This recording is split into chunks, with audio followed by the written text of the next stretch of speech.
It's the Locked On Flyers podcast for Friday, November 28th, your daily dose of Flyers news, analysis, and high quality content that is thanking God we did not go into overtime versus the Panthers. Very thankful.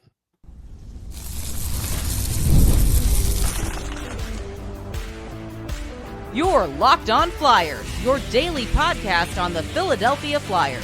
Part of the Locked On Podcast Network, your team every day. Hey there, and welcome to Locked On Flyers, part of the Locked On Podcast Network, now the number one sports podcast network. I am Rachel Donner. I've been podcasting about the Flyers, the NHL, and hockey for a decade, and I'm here as always with prospect expert and Flyers credentialed reporter for 20 years, Russ Cohen. To keep up with our latest episodes and Flyers news, you can find us at Locked On Flyers on all your favorite socials. And Russ, we are going to preview the first of the back-to-back this weekend against the Islanders, who had a tough game against the Boston Bruins. We'll get into that. Plus, we're going to maybe add to and potentially revise some of our commentary from yesterday's show for the Thanksgiving episode. If you haven't listened, go back and listen. We talked about the Thanksgiving Day benchmark as far as, are you a playoff team or are you not a playoff team? And we're going to kind of add to that today based on the results of this Florida Panthers game, which, this very well could have gone to overtime, for, I think, a very different look at the end of the game, right? Where the Flyers were much more active and aggressive in the offensive zone. I would say, I mean, obviously starting in the, second period, maybe 3-4 minutes in, right through the end of the game, but especially so, like, we haven't seen them be that aggressive late in a game like that before. That's true. No, they really were crashing the net. They were really putting it out there. That part was really good.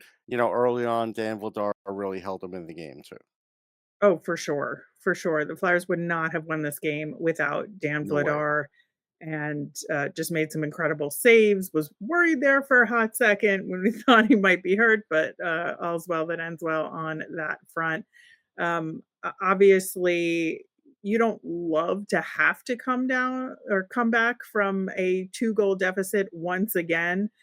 Flyers are kind of making a habit of this, but they did manage to do it here. And I think it was because they made that proper adjustment from letting the Panthers kind of just have their way into the Flyers defensive zone pretty much at will, right? Yeah. But then they kind of adjusted and started standing them up at the blue line again. They just have to do that from the beginning.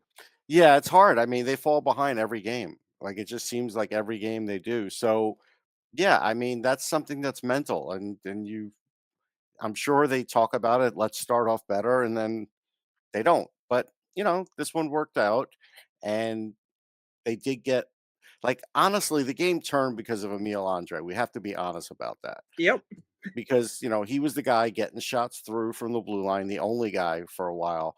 And he really did turn the game. And, he had those first early points, and Matvei Michkov got a nice goal out of it, and then seemingly disappeared minutes-wise, which, again, nobody's going to ask about it, and I don't blame him because the Flyers won the game. But this was, like, made no sense. Like, Michkov, from his perspective, if you're a player and you score, and he almost had a second goal, if you remember, there was a point where a puck hit off him. He's got to be asking himself, what do I have to do to get more minutes?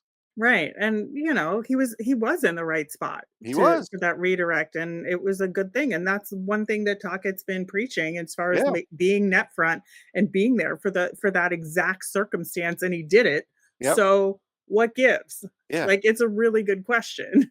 Yeah. I mean, Garnet Hathaway had more minutes than him at one point. And again, I know he'll just, you just go back and say, well, he's penalty killing. Okay, fine.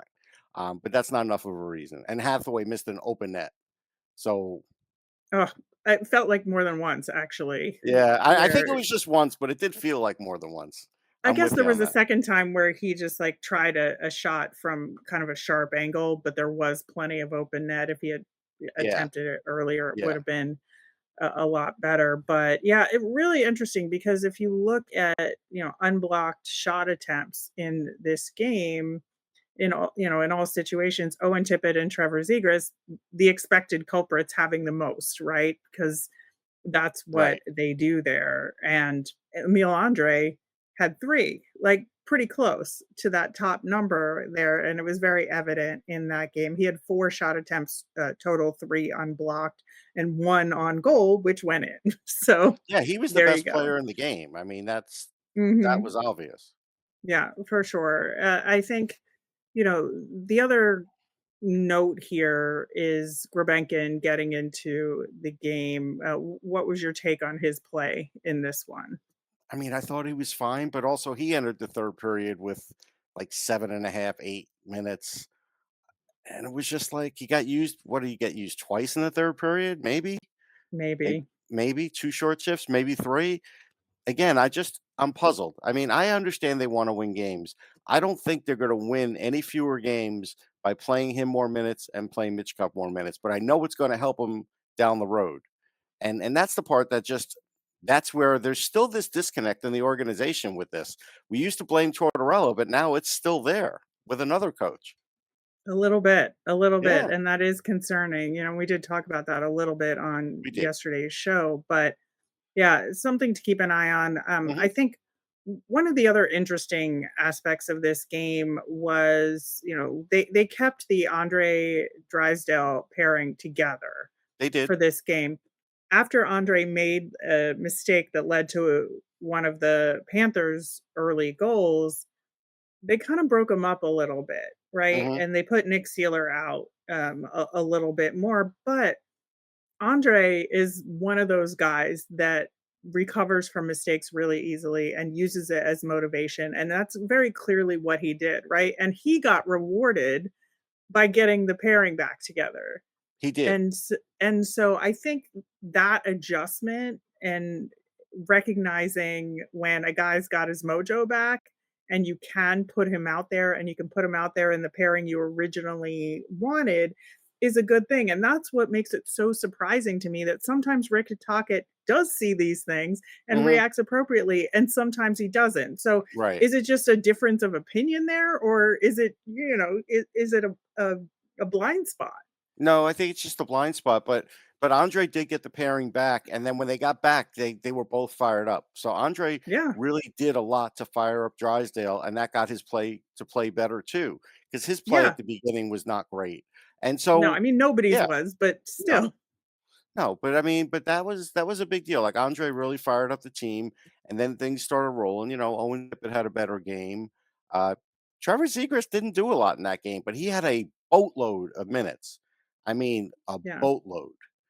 And Well, and I again, that think was though, like I wonder, like, when they're doling these minutes out, what is the thinking behind it? Oh, we're gonna get Zegras on the board because he's not on the board?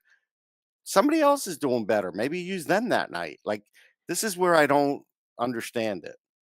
well, here's where it comes from, because in the early portion of that game when the Flyers were generally not playing well, Owen Tippett and Trevor Zegras were the only ones getting rush chances early in the Okay. game. Now, did they capitalize on them? No. But were they visibly the only guys actually doing something offensively early in the game? Yes. And that's why they continued to get those minutes as everybody else caught up with them.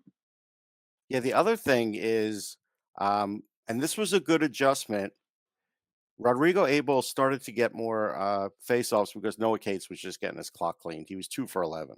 And again, we've talked about it. Like, there And then is a Albos role. was 8 for 13. Yeah, there's Pretty a good. role. Pretty Yeah, good. really good. There's a role for Noah Cates, but expecting him to play high up in the lineup is a lot to expect. It's too much to expect. And I think, you hope that they're learning at least that they're going to do that. They have Abels who they could throw in there for faceoffs if he continues to play, which he should. He had a good game. Right. He did. He did. I think, again, everybody was kind of lackluster early in the game, save Yeah. for a couple of guys, right? But that being said, guys that we have talked about, like having to step up and get additional points on the board, did so late in the game and were the heroes Yes. essentially at the end. And Tyson Forcer, you again utilizing that shot of his Yeah. that's very shifty and surprising. Like, you just don't beat Bob from that close No, very that's from the often. game. I mean, there's no question that was a big deal, and it was good to see Sean Couturier get on the board. He was Yeah, scoreless in 17 games, which is a lot. So, right. that part's good too. So, yeah, the result is good, and, you'll see if they can build off of that. But yeah, they still have to start off games better. Like, you just can't keep living this way. Right, and, circling back to my point from the beginning of showing how aggressive the Flyers were, Hmm. at the end of the game there, it prevented the Florida Panthers from pulling the goalie, It did. right? And that is huge because Hmm. the Flyers have not been great 6 on 5, No, right? that's true. Or That's a good at the point. other end, and so for them to put forth that effort, and Couturier and Dvorak are the exact right guys to have out there in those circumstances if that's what you're trying to do because of their two-way game, Yeah. right? So you have Yeah, yeah. 2 centers out there at the same time, who can play prevent defense, but Right. also have some offensive potential there. And it paid off. And I It did. think that's a really smart thing that Rick Tocchet did. Yep. Nope. That was another good in-game adjustment for sure. Yeah, so pretty good results there. And of Yep. course, that creates a season series win for the Flyers over the defending Stanley Cup champions. Always love it when that happens, regardless of the injury situation on the other side Yep. there. But the Flyers are facing a couple of in division rivals this weekend. And talked about the Devils recently, so we're going to focus a little bit more on the New York Islanders. We are going to do that coming up next.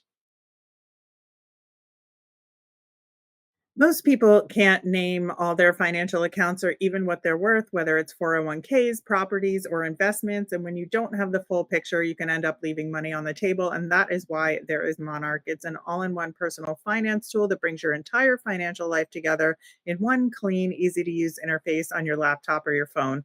Monarch is built for people with busy lives. If you've put off organizing your finances, Monarch is here for you. It does all the heavy lifting where you can link all your accounts in minutes. You'll see clear data visuals, get smart categorization of your spending. You'll finally feel in control of your money without ever touching a spreadsheet. Monarch helps you notice an inefficient investment allocation. You can discover forgotten 401ks from old jobs. It'll save you even more money that you can then turn around and reinvest. So don't let financial opportunities slip through the cracks. Use code LOCKEDONNHL at monarch.com in your browser for half off your first year. That's 50% off your first year at monarch.com with code LOCKEDONNHL. Thanks for making Locked On Flyers your first listen of the day. And thanks for making Locked On the number one sports podcast network. On our Monday show, we will, of course, recap the weekend matchups against the New York Islanders and New Jersey Devils. Plus, we will have our new nemesis of the week. It can't be New Jersey again, No. this for me, or Florida, Or excuse streaming me. for me. It won't be streaming. Yeah. Yeah, it won't be streaming. It will not be Florida. Tune in to see what that will be. The New York Islanders had a rough one at the same time as the Flyers were winning their game, playing the Boston Bruins. They lost 3-1 in that game. A late goal in the third period as well for the Bruins there. And it was a tough game for the Islanders, where they got 45 shots on goal against the Boston Bruins. Boston had 14 in that game, and yet Boston was the winner of that This one. is why I So, don't care about shots on goal. If you notice, I never yeah, stress shots on goal because it just matters what goes in. But the Islanders kind of suffer from what the Flyers did last year with having a horrible power play. They have the worst yeah, power play in the league. They were 0 for 3 in this game, and it definitely derails a team. Like when you have a power play that's that bad, you come off of that and the juju's bad.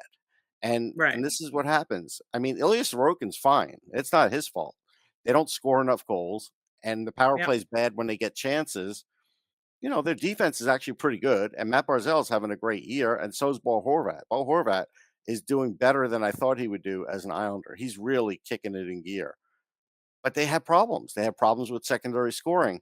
All that said, divisional games, things change. Like how many times were the Flyers good, the Islanders bad, and the Islanders, would come into, whatever the name of the arena was and have a good game. Like, Yeah. so I don't count that much of what's going on other than, will they struggle on the power play? Maybe. But they're a really good skating team. Matthew Schaefer is hard to handle. You could see how good of a skater he is. Barzell is also a fantastic skater. So these are things that you do have to keep an eye on for sure. Yeah, and it's been interesting because there's really hasn't been a rhyme or reason as to, like, who they're winning against versus who they're losing against. It's really Right. all on the Islanders in terms of which Yes. version of them shows up on any given day. Yeah, I agree. I mean, I think Patrick Waugh is doing a good job as a coach because this team could be worse. Like they really could. I know Islander fans probably feel like they couldn't be any worse, but they really could. And it's just one of those things. It's like they just they're another one of these teams that have just enough players to keep it interesting.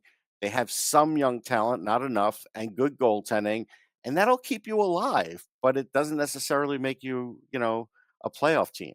Right, and it is kind of flabbergasting just what the Islanders have been doing recently.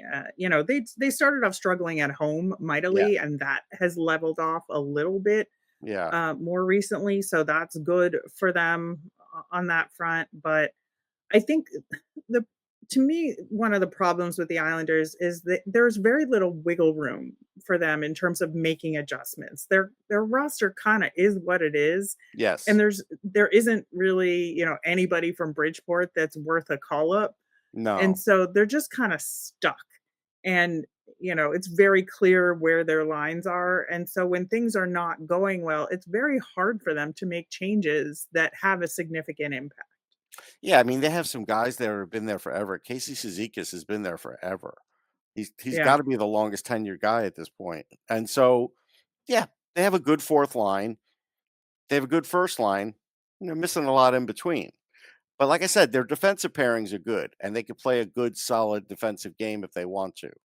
So that's the thing. That's what you have to try and break out of is that. Because, Pellick, they've got a good crew. I still like Mayfield's physicality. They have a pretty good blue line. Yeah. Now, obviously, the bigger news from the Islanders more recently is Alex Romanoff Yeah, getting injured. He's out like 5, 6 months after getting surgery, and that has had a significant impact, and it no will. question. They haven't really fully figured that one out yet. That's a tough one. So yeah, I mean, they're in the midst of adjusting from that. But don't worry, their hatred for the Flyers will make this a good game. I know you mentioned that fourth line. I'm like, we are not talking about Casey Cizikas because that is just asking for trouble when it I've been comes to talking the about him for Flyers. half of my hockey career, so why not? Yeah, yeah. I think it will be, a really I think a battle of wills with this game, and, like, Yeah. if you make even the smallest mistake, the other team is gonna take advantage of it, and I think that's true on both sides. I think that Yeah, this the is a Islanders are game. looking for that confidence, like something to kinda throw them in the right direction, so you're right. Playing a clean game would not give them anything to go by. Don't try and start something up fight wise or whatever that is going to backfire on you. That those kinds of things you have to be kind of mindful of. Like the Flyers did a good job of that against Florida, not getting mixed up in that. Against Tampa, they didn't do a good job. So against the Islanders, I'm sure it's going to be chippy. I'm sure. Oh, of course. It absolutely will. I do think that one of the interesting possibilities is more of what we saw from the Panthers game for the Flyers in terms of utilizing Obels for those faceoffs, Right. because that's a big differential between the Flyers and Islanders. Yeah, no question. I think that would be a good move. I think the the Flyers could beat the Islanders in the faceoff dot. I do. So I think when they lost Brock Nelson, they lost a lot there. So I think that's a place they could take advantage of. Again, trying to get to the net would be good because they do have some big defensemen that are going to try and keep them out. Good goaltending would be good for this game. I imagine they probably will still go Vladar, and then Harrison will be the next one. That's what I'm guessing. Against the Devils, yeah. Yeah, I feel like you have to repeat Erson against the Devils. right. Yeah, I'm gonna be covering that one, so we'll see, what happens there, but, yeah, I think this'll be a good game. This is like it's a division game, so it's an important game.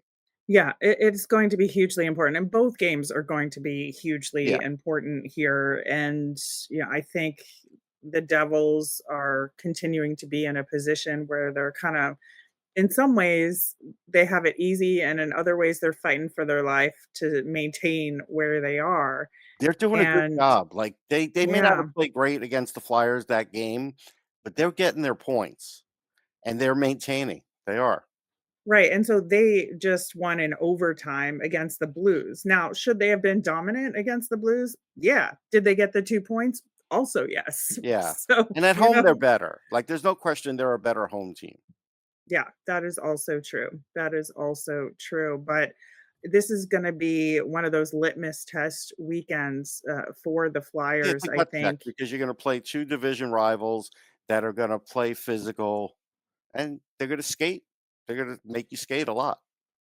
Yeah, yeah. So I think this will be a really important test, I think, for Rick Tocchet as well, They will. is making sure that this team is ready and prepared for both of these games and the big differences between these two teams. Whereas, in the Islanders game, they could potentially get bogged down a little bit. In the Devils game, it's going to be more wide open. Two very different kinds of games. Yeah, and if Rick's smart, he gets some of that barbecue that's right near the rink there, it's very good. The Dino All right. barbecue, something like that. Something like that. But yeah, I think I've only been there once, Me but too. we'll see. But at any rate, yeah, we will check back in on these 2 games on the Monday show. Like I said yesterday, we talked about the Thanksgiving checkpoint for playoffs or not playoffs. We're going to kind of revisit that based on what happened during the Panthers game and get to some notes that we didn't on yesterday's show. We'll do that coming up next. The NBA is back, and there's no better place to get in on the action than FanDuel, the official sports betting partner of the NBA. Even if you missed the start of the game or want to ride the hot hand, FanDuel has live bets on everything from who'll score next to fourth quarter comebacks.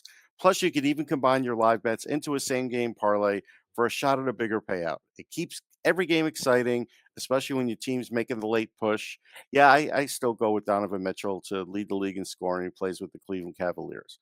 Right now, FanDuel is giving new customers $300 in bonus bets when your first $5 bet wins. So head to fanduel.com to sign up and play your game with FanDuel, the official sports betting partner of the NBA.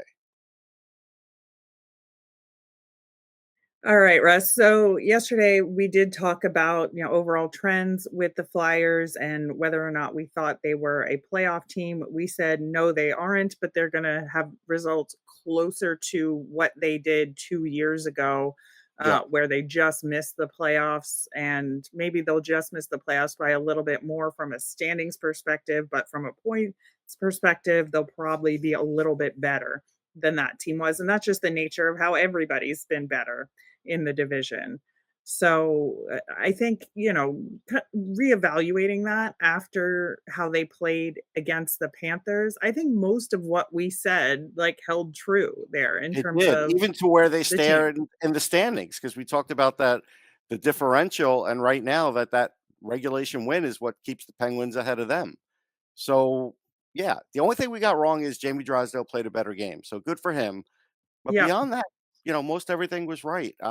And I've talked to other people, and the thinking is 92, 94 points is going to be what it takes to get to the playoffs. And so right now, they're not even a third of the way there yet. And so Yeah, that's it's a the tall worry. order for the Flyers. It is. That's the worry. Is that's the number everybody's looking at. I think like two of the things that we talked about were especially prescient, right? In the Yeah. game against the Panthers, and the first of which is Emil Andrae's play has been a bright spot, right? Yeah. Was in the game against the But he's Panthers, getting and better, and I feel good for him now. Could they have had a couple more wins if Emil Andre was in there? Also, yes. Earlier, also in there yes, earlier. and he has earned the more power play time. At this point, there's No question. He's no the best power play guy they have. Like, until they come to that realization, he is.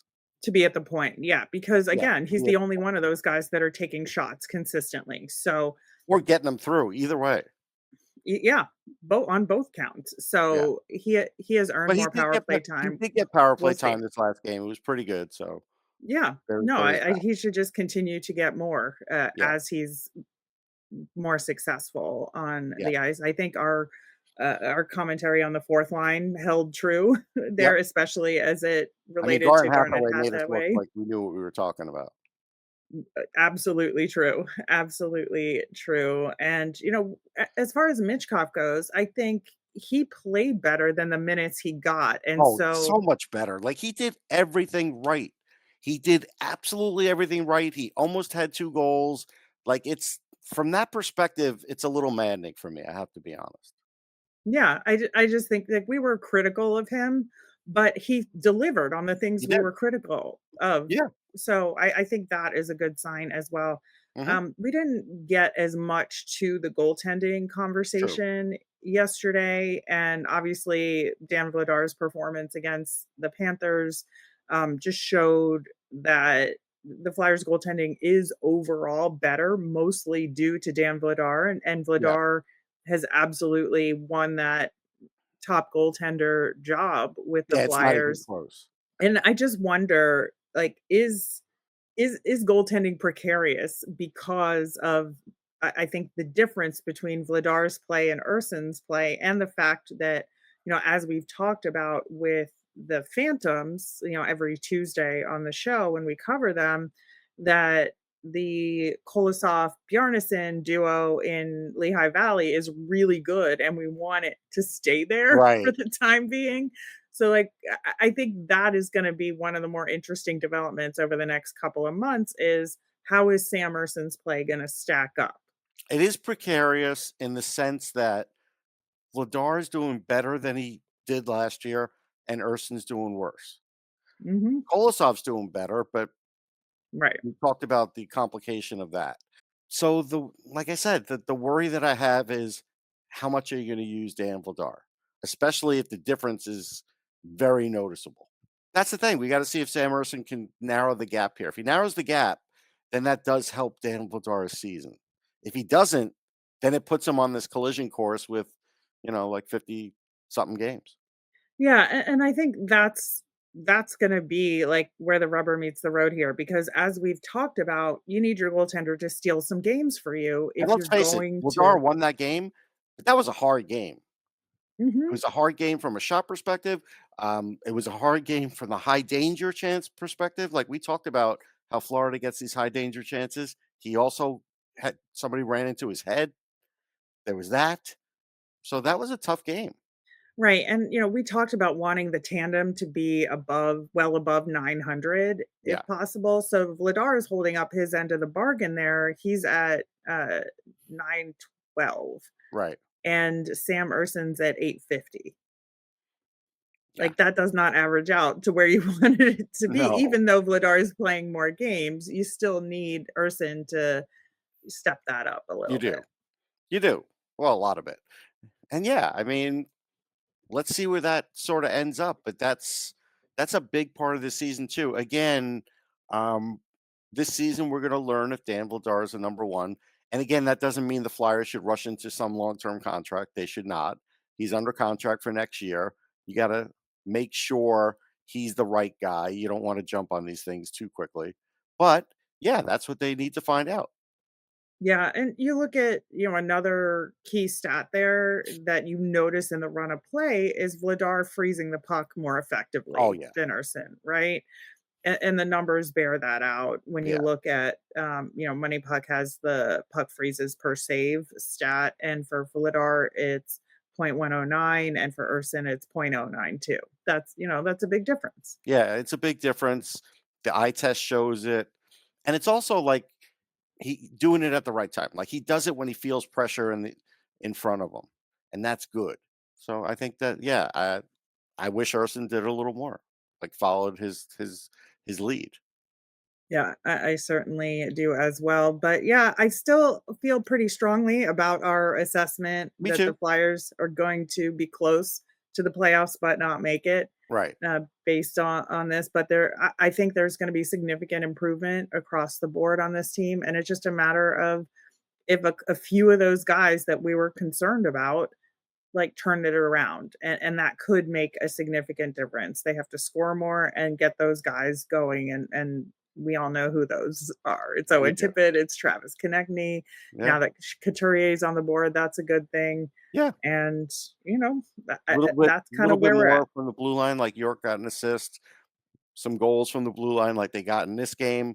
They go a long way.